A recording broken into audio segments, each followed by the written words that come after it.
Hey guys, so today's my day off, and I went out today to do some groceries for my grandparents because they're in their 80s and they're not really able to do groceries for themselves.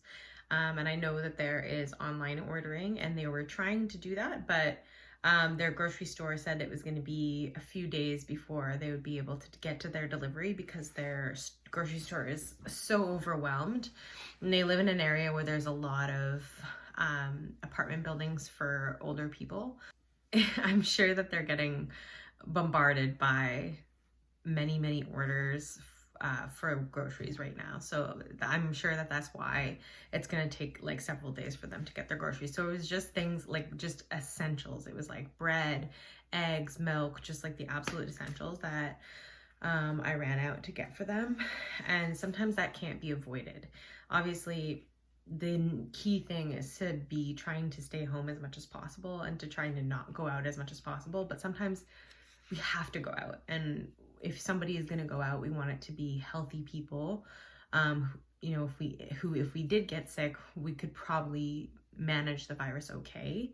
And not the people who would be vulnerable, like our grandparents or people who are immunocompromised.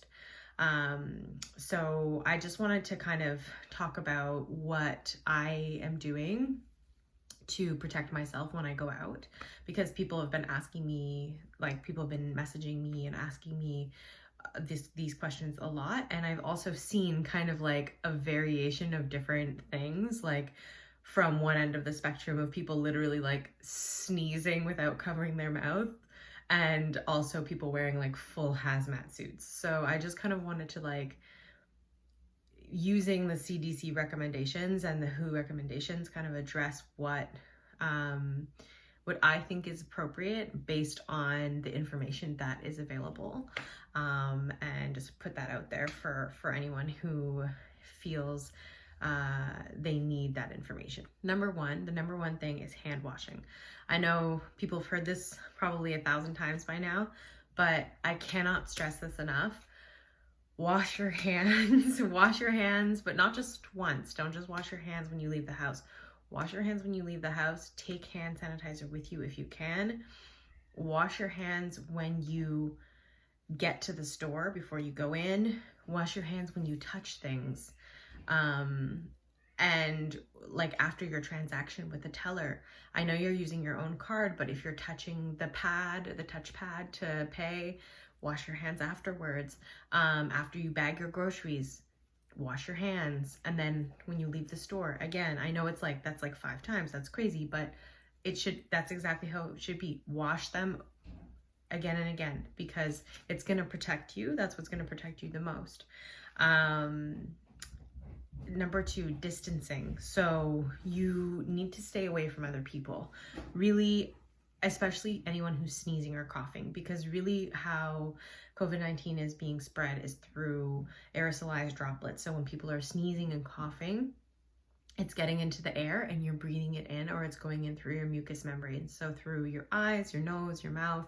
So try to kind of like maintain a little bit of like a personal bubble and try to stay away from other people. Number 3, if your hands are not clean, like right now my hands are clean. I have washed my hands like twice since I've been home, so I don't mind touching my face and mouth or whatever. But if you're out and about and you're not 100% sure that your hands are clean, don't touch your face, don't touch your nose, don't touch your eyes, don't touch your mouth.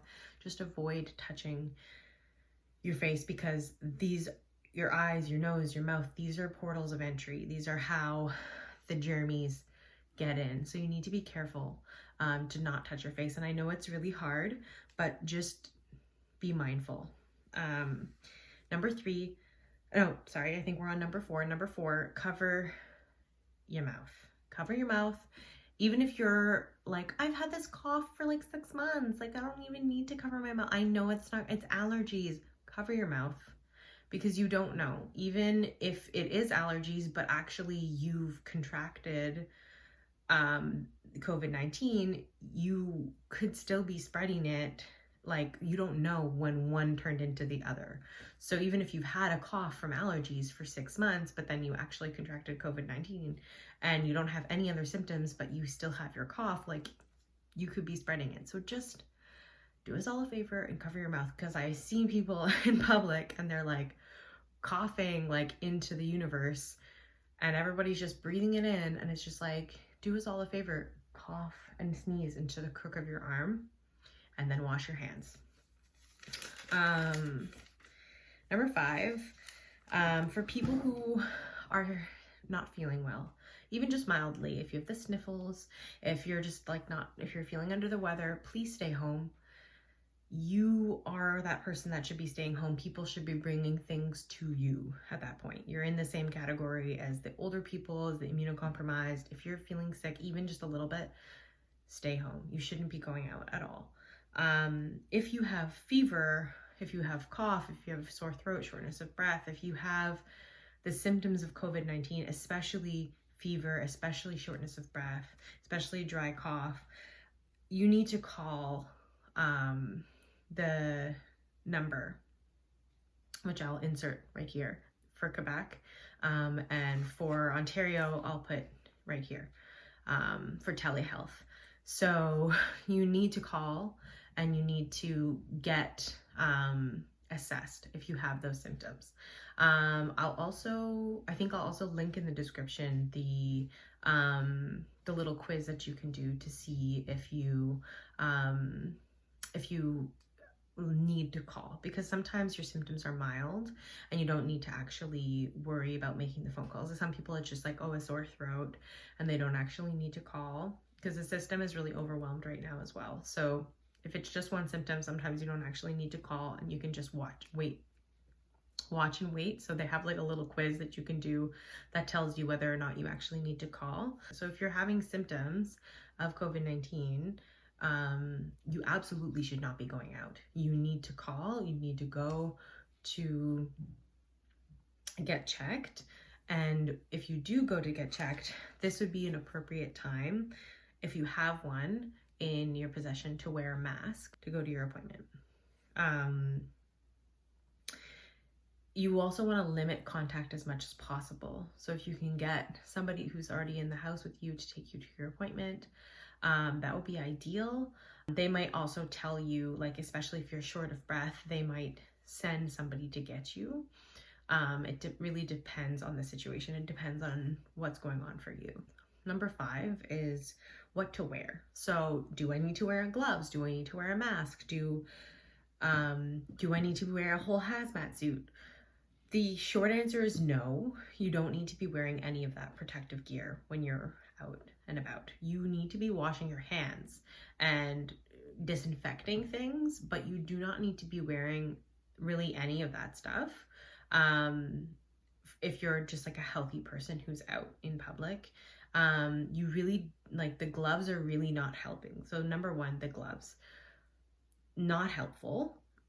What the CDC and the World Health Organization recommend is that you regularly wash your hands. Having gloves on your hands is actually not helpful, because on the gloves, on the surface of the gloves, everything that would be on your hands is now on the gloves, and you touch your face and you touch yourself with the gloves, and it actually, like, things survive longer on the surface of the gloves than they do on your skin. So it's the same thing. Like, you might as well, unless you're changing your gloves every time you touch something, it makes absolutely no difference.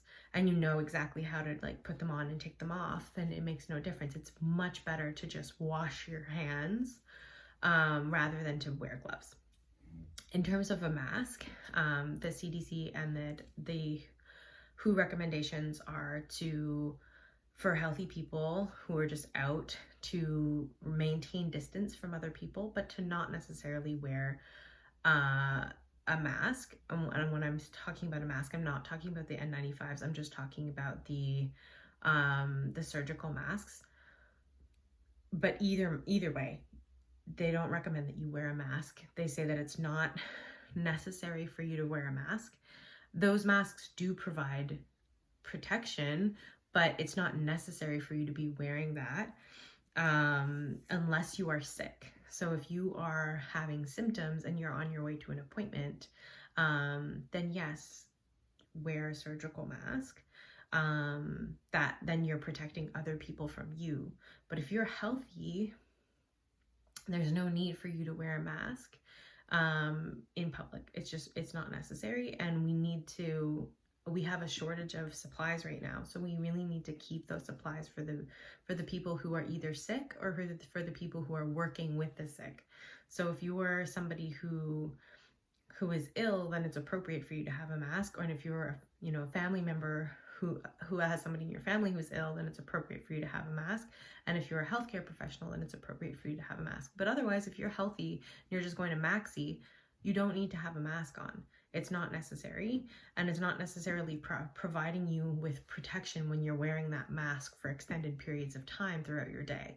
As soon as that mask gets wet, when you're touching it, when you're doing things all day, like, the mask is no longer really effective, especially if you're not wearing it properly or using it properly. So it's not necessarily providing a whole lot of protection, and that's what the CDC and the WHO are recommending. So you don't need to worry about that. You don't need to wear a mask. What you really need to do is wash your hands and stay away from other people when you're out in public, and limit the amount of exposure that you have. So go out as little as possible. And then the last thing really is disinfecting. So when you go out, like, disinfect your shopping cart. If you can, disinfect the surfaces that you're going to be touching. When I gave my grandparents their food, I said, Grandma, just like wipe down the packages that I'm giving you. So I gave her the stuff from a few feet away. She picked them up, and I just said, make sure to wipe down the outsides of things before you open everything, because I don't know who had been touching all the outsides of the packages, or the bottles or anything like that. I'm not sure. So she can quickly just take a wipe and sanitize the outside surfaces of everything. And that'll hopefully provide a little bit of extra protection. It seems like overkill, but it's sort of better safe than sorry. So disinfecting and sanitizing is another thing that the CDC and the WHO recommend. So that's something that you can do to provide some protection for yourself. But yeah, the whole like hazmat suit wearing it's a bit of overkill, and it's also, from the perspective of a healthcare professional, it's a little bit stressful, just because we have a major shortage right now of materials. So when I see like people wearing masks and gowns and things like that out in public, it's kind of upsetting a little bit, just because we don't even have enough materials to treat like sick people who all we know are sick. And the CDC has published like material shortage recommendations to manage the situation with less material, meaning that they're explaining to us like how we can go forward using inappropriate materials. So basically they're saying like you can use, like, if you have a patient who has like COVID-19,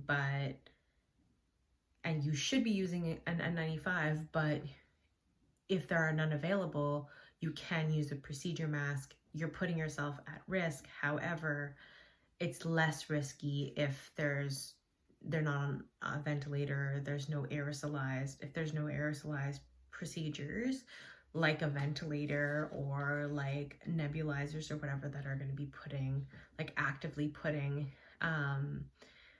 aerosolized droplets into the air, then you can more safely wear just a procedure mask, but it doesn't protect you as much as an N95. However, if there's no N95s available, then a procedure mask will do, I guess.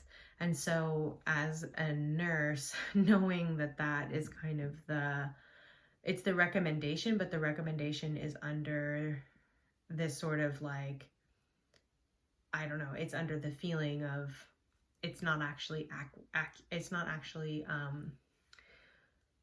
enough protection, but it's just because there's not enough materials. So the recommendations are based on a shortage. And normally, like, recommendations are based on best practice. They're not based on a shortage. And so in this case, like, we're receiving recommendations that are based on not based on best practice. They're based on the fact that we don't have enough materials, and that's a scary place to be. So it's upsetting to see people like wearing masks out to like maxi, and like if you maintain a distance from those people, you wash your hands and you're careful, like you're probably not going to contract anything from those people, whereas we are going into rooms with people who are sick and we don't have the materials that we need. So anyways, that's all I have to say for today. I hope that was helpful. Okay.